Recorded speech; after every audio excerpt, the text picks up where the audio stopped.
విజయం వెనుక ఉంటుందో మహిళ వెలుగుల్ని పంచి కరిగే కొవ్వొత్తిలా ఆ వెలుగే సత్యం శివం గుర్తిస్తే నీదే జయం ఒక మగువ శాపంతో పసివాడే గగనం ఒక మహిళా శపథంతో పొణికింది భువనం మధురం నీ చరితం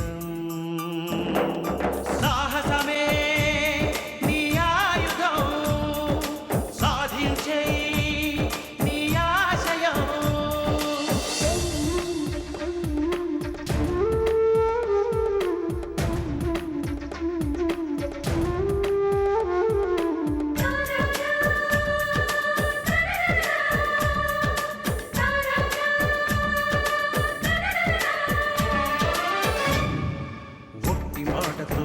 నాటికి రాదు రాదు జయము చిత్తశుద్ధితో చెమట ఓచితే అందదా విజయము పిడుగు రాలిన అడుగు ముందుకు వేయుటే ధైర్యము మనసు చూపిన మార్గ మొదలక సాగని పయనము అంతులేనిది నీ సహనము సాటి లేనిది నీ త్యాగము బతుకు బాటలో ఎన్ని వెతుకులాటలో మలుపు మలుపునా ఎన్ని ఆటుపోటులో గెలుపే నీ ధ్యేయం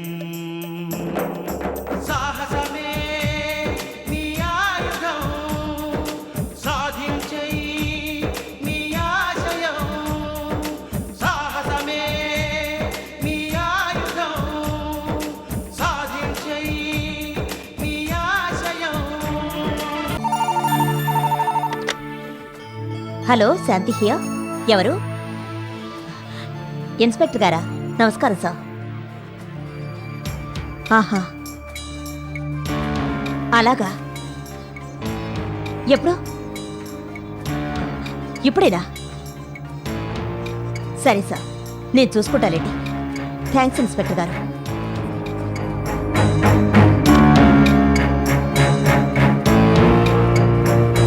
వినోద్! రే వినోద్! రే వినోద్! వినోద్ దేనికే? ఫోన్ తీయడానికి మాత్రం ఒళ్ళొంగదు, ఆరాలు తీయడానికి మాత్రం ముందుంటావు.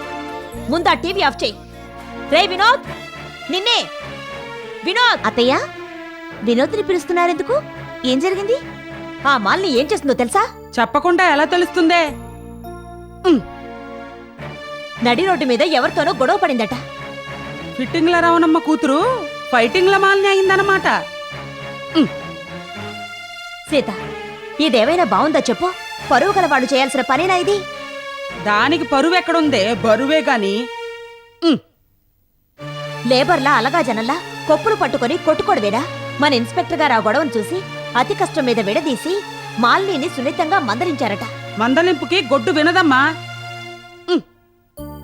మనసు ఉండబట్టలేక మన శ్రేయోభిలాషి కాబట్టి మాలిని గొడవ గురించి ఇన్స్పెక్టర్ గారు ఫోన్ చేసి చెప్పారమ్మా.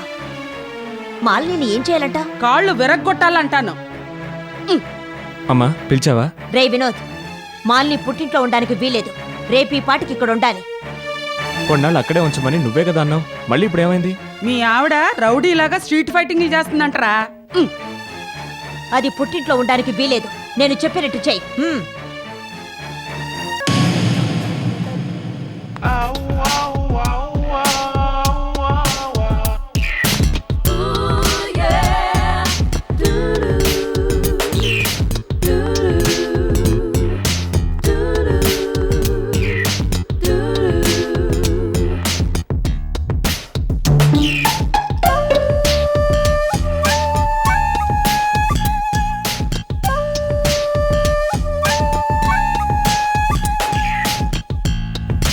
Good morning Jayakrishna.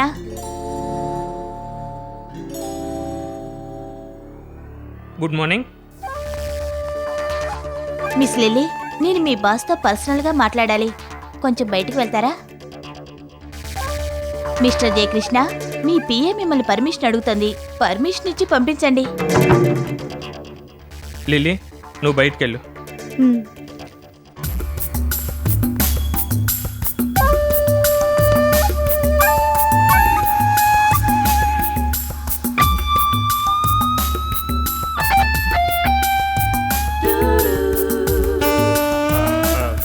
ఏదో మాట్లాడాలన్నారు. అంత కంగారు ఎందుకు బావా? ఆ? ఏమిటలా షాక్ అయిపోయావు? మా అక్కని నువ్వు పెళ్లి చేసుకోకపోయినా భార్యతో కాపురం చేసినట్టే మా అక్కతో కూడా కాపురం చేసావు కదా. మరి అలాంటప్పుడు నువ్వు నాకు బావే కదా. అవును బావా, నేను మా అక్కయ్యని గుర్తు చేయడం నీకు బాధగా ఉందా లేక ఆనందంగా ఉందా? బావా, రూపురేఖల్లోనూ అందచందాల్లోనూ అచ్చం మా అక్కలాగే నేను కూడా ఉన్నాను కదా. నీకేమైనా నువ్వు నీ పెళ్ళాం వల్ల సుఖపడలేక మా అక్కని పెళ్ళాం కాని పెళ్ళాంగా సెటప్ చేసుకున్నావు. ఇప్పుడు మా అక్కలాగే ఉన్న నన్ను కూడా ఝాన్సీ, షట్ అప్. కోపంలో కూడా చాలా అందంగా ఉన్నావు బావా. ఝాన్సీ, అనవసరపు మాటలొద్దు. నువ్వెందుకు వచ్చావో చెప్పు. నీ దగ్గర ఫ్లాట్ కమిట్ అయ్యాను కదా, అది ఎంతవరకు వచ్చింది? ఎప్పుడు హ్యాండ్ ఓవర్ చేస్తావు? నిజం చెప్పాలంటే మా అక్క చేసిన త్యాగానికి నువ్వు నాకు ఫ్రీగా ఫ్లాట్ ఇవ్వాలి. సరే, నేనే కొనుక్కున్నాననుకో, గృహప్రవేశానికి నువ్వు తప్పకుండా రావాలి. రిబ్బన్ నువ్వే కట్ చేయాలి. నీ హస్తవాసి మంచిదని చాలా మంది చెప్పారు. నువ్వే రిబ్బన్ కట్ చేయాలి. మా అక్కలాగే నా మనసు, నా ఇంటి తలుపులు నీ కోసం ఎప్పుడూ తెరిచే ఉంటాయి. ఫోన్ మోగింది. శుభం. నా ఫ్లాట్ సంగతి, అదే మన కమిట్మెంట్ సంగతి త్వరగా డిసైడ్ చేసే. నీకంతా మంచి జరుగుతుంది.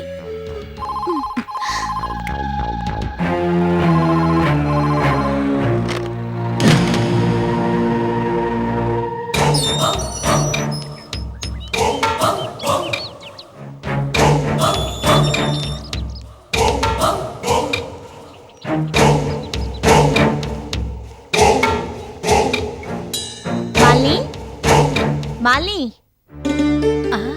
సీత, నువ్వా? రా రా రా రా రా. ఎలా ఉన్నావమ్మా? బాగానే ఉన్నాను. మీరెలా ఉన్నారు? ఏదో ఇలా ఉన్నావు. ఏదైనా పనుండొచ్చావా అమ్మా? మాలిని చూసి వెళదామని వచ్చాను. ఇంట్లో ఉందా? ఉందమ్మా. పొద్దున బజార్లో ఎవరితో గొడవ పడిందట. వాళ్ళు కొట్టారట. అందుకని రూములో కూర్చొని తెగ బాధపడిపోతుంది. ఆ సంగతి తెలిసే వచ్చాను. అలాగా? నువ్వైనా వెళ్ళి ఓదార్చమ్మా. ఏ ముహూర్తాన్ని నెలదప్పిందో ఏమిటో. అప్పటి నుంచి దానికి అన్నీ కష్టాలే.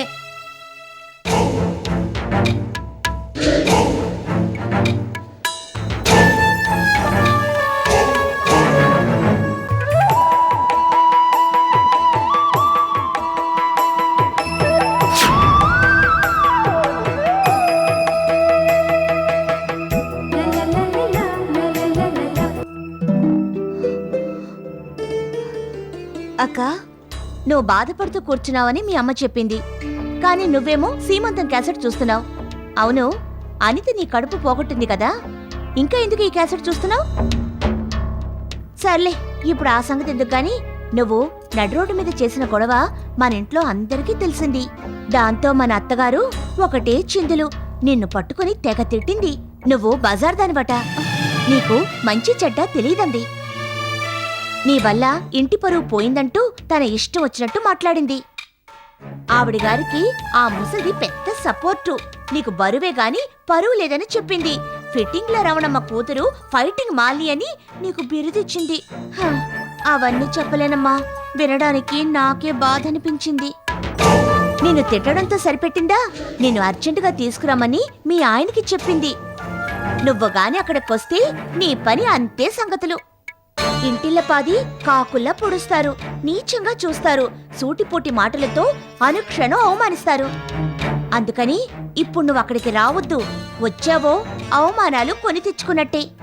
నువ్వు నన్ను సొంత అక్కగా భావిస్తున్నావు కాబట్టి నీకోసం 7 కిలోమీటర్లు నడిచొచ్చి మరీ చెప్తున్నాను. తర్వాత నీ ఇష్టం. నువ్వింతలా చెప్పాక ఎందుకొస్తాను? చస్తే రాను. అది ఆ మాట మీదే ఉండు. అవసరమైనప్పుడు నేనే వస్తాను.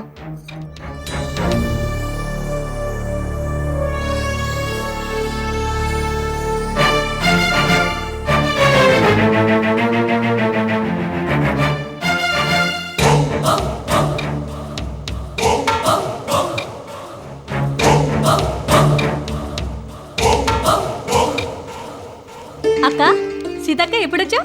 ఇప్పుడే వచ్చాను. నీ జాబ్ ఎలా ఉంది? బాగుంది. బాలాజీ ఆఫీస్ ఎలా రన్ అవుతోంది? చాలా బాగా పుంజుకుందక్క.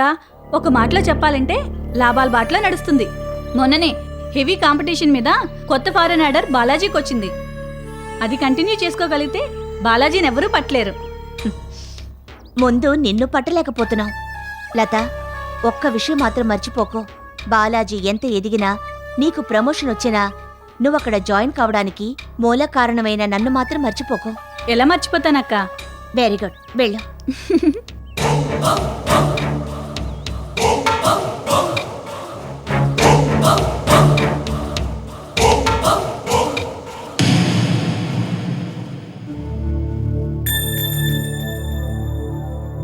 ఏమే భాగ్యం, చేతిలో ఏంటది? ఇందమ్మ గారికి పార్సల్ వచ్చింది. పార్సలా? ఎవరు పంపించారు? ధర్మారావు గారు. ఏంటి, మా అల్లుడా? ఈ లైవ్ ఇందు, అమ్మా ఇందు, ఏంటమ్మమ్మా? మీ నాన్న నీకు పార్సల్ పంపాడే.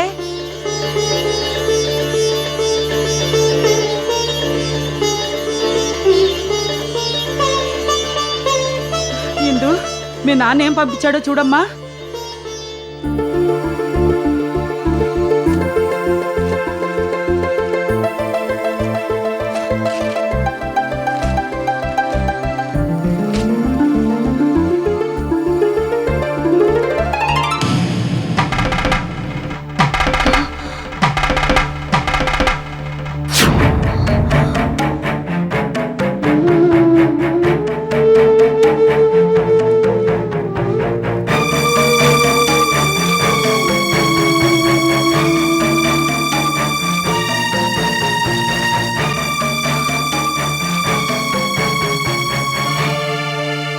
చిరంజీవి సౌభాగ్యవతి ఇందుకి మీ నాన్న ఆశీర్వదించి రాయినది.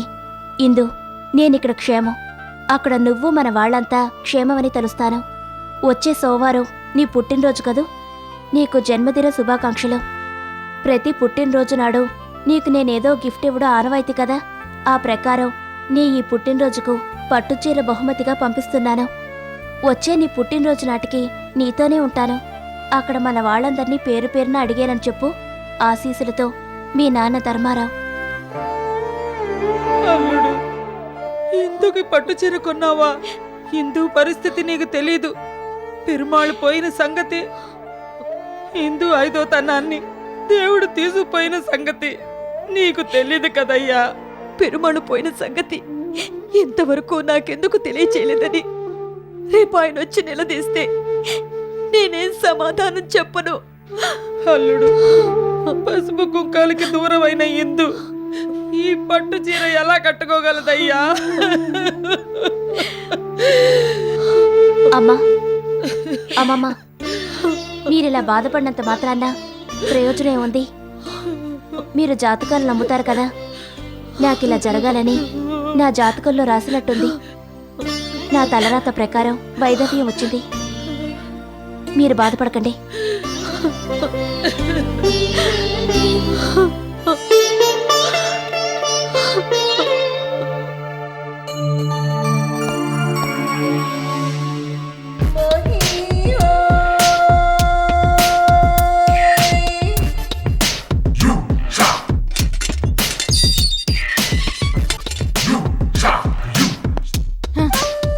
ఏమే, నా మీదే చేయి చేసుకుంటావే? ఇక నేను నీ మీద చేయి చేసుకోను. నువ్వు కొడతావని భయపడి కాదే, నేను మరోలా ప్లాన్ చేశాను. నా దృష్టి నీ కూతురు మీద పడింది. మా అక్క లేకుండా చేసి తన కాపురాన్ని సరిదిద్దుకుంటుందా నీ కూతురు? ఇక నుంచి నీ కూతురి కాపురం సజావుగా సాగదు. నీ కూతుర్ని అల్లుణ్ణి వేరు చేస్తాను. అల్ల కల్లోలం చేసి నా పగని తీర్చుకుంటాను. వద్దు, ఆ పని మాత్రం చేయొద్దు. నీకు చేతులెత్తి మొక్కుతాను, నీ కాళ్ళు పట్టుకుంటాను. నా కూతురు కాపురం జోలికి వెళ్ళొద్దు. అయితే మా అక్కను చంపిందెవరో చెప్పు. చెప్పవే, నువ్వు చెప్పవు. అందుకే నీ కూతురి కాపురం మీద కన్ను వేశాను. నీ అంతటి నువ్వు నిజం చెప్పేదాకా నీ కూతుర్ని వదలను. ఆలోచించుకో, వస్తా.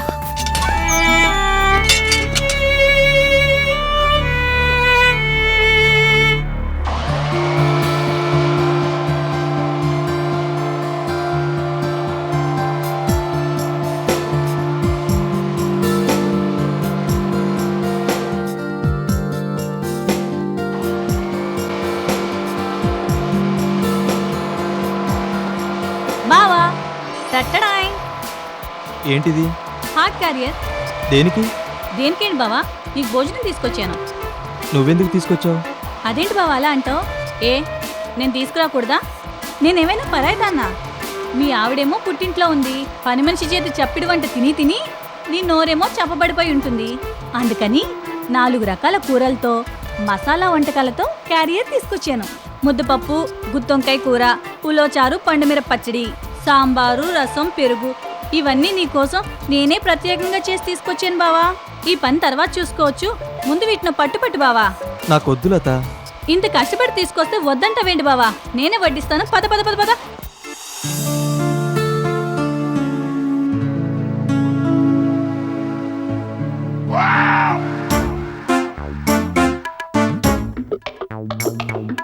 ఏంటి బావా, కోడికి ఎలిగినట్టు కెలుగుతున్నావు? బాగా తిను బావా. నా వంట చాలా బాగుంది కదా? అయ్యో, ఇదిగో నీళ్ళు. నిన్నెవరో తలుచుకుంటున్నట్టున్నారు. ఇంకెవరు? మా ఆవిడే అయ్యుంటుంది. ఏంటి, కూరలో కారం ఎక్కువైందా? ఎక్కువైంది కారం కాదు, నీ గారం.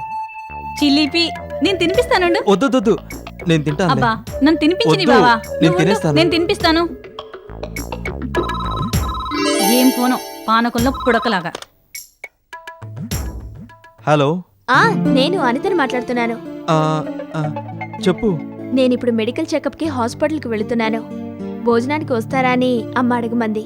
ఆ, నేను భోజనానికి రావట్లేదు, మీరు వెళ్ళండి. మాట ముద్దగా వస్తోంది. ఏదైనా తింటున్నారా? అబ్బే, నేనేం తినట్లేదు, గోర్లు కొరుక్కుంటున్నాను. చంటి పిల్లాడిలా గోర్లు కొరుక్కోవడం ఏమిటండి? అది మంచిది కాదు, పాయిజన్ అండి. ఇక నుంచి కొరుక్కోవడం మానేయండి. సరే సరే, నేను హాస్పిటల్కి వెళ్ళొస్తాను. అలాగే. బావా, ఫోన్ చేసింది మీ ఆవిడే అనుకుంటాను. అవును. దేనికి? మెడికల్ చెకప్కి హాస్పిటల్కి వెళ్తుందట, భోజనానికి వస్తారా అని అడిగింది. బావా, నువ్వు భోజనం చేస్తూ ఉండు, ఇప్పుడే వస్తాను.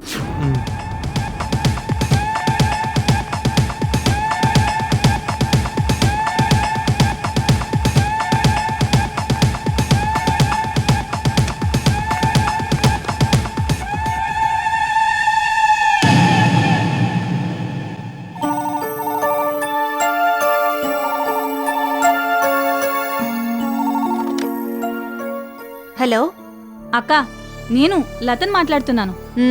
చెప్పు. అక్క, అనిత కడుపులో పెరుగుతున్న బిడ్డను లేకుండా చేయడానికి నీకొక మంచి అవకాశం వచ్చింది. ఏంటది?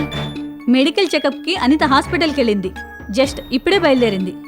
ఇదే మంచి అవకాశం. నువ్వేం చేస్తావో చెయ్యి. నీ కక్ష తీరడానికి ఇంతకన్నా మంచి అవకాశం మళ్ళీ రాదు.